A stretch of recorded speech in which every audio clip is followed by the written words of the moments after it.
Hi, it's Kiffin Low-Bates here, and today I'm going to make this the final video on Web 3.0 because I think I've whittled on about it enough. And today what I want to talk about is standards.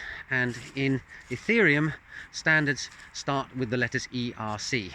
And now I can't remember off the top of my head what exactly that stands for. Ethereum Request for Change, maybe? I know EIP is an Ethereum Improvement Proposal, and then when it's approved it becomes an ERC. And some of these ERCs are actually quite well known to people now. For example, ERC20 is the standard for Ethereum tokens and fungible tokens, and ERC721 is the Ethereum standard for non-fungible tokens. And it's one of the great things about the community is that they've actually been able to agree on an awful lot of stuff between each other, because the advantage of having a standard means that people aren't reinventing the wheel and interoperability becomes a lot easier.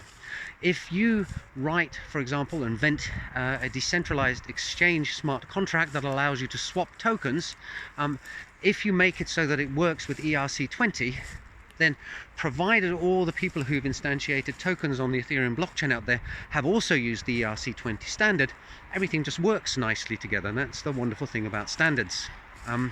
And a lot of thought has gone into these standards. Some of them have been upgraded and improved over time, but on the whole they've been thought about pretty carefully and then effectively set down in stone.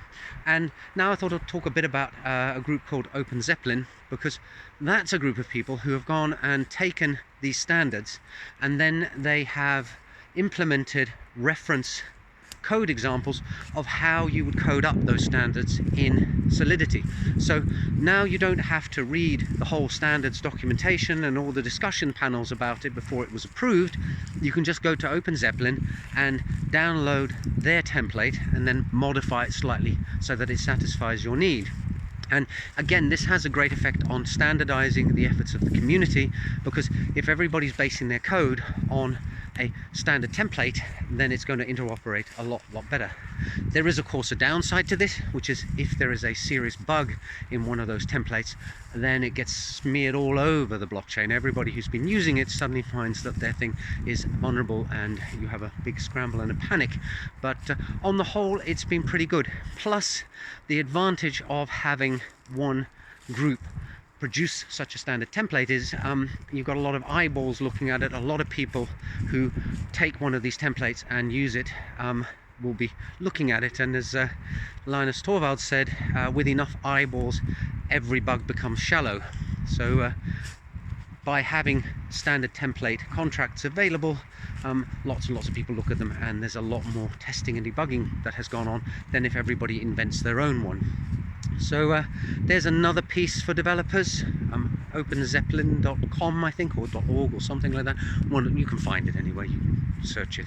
I think I've gone on enough about smart contract blockchains and Web 3.0 and how it's being instantiated through all these different services, all these different standards, all these different code libraries.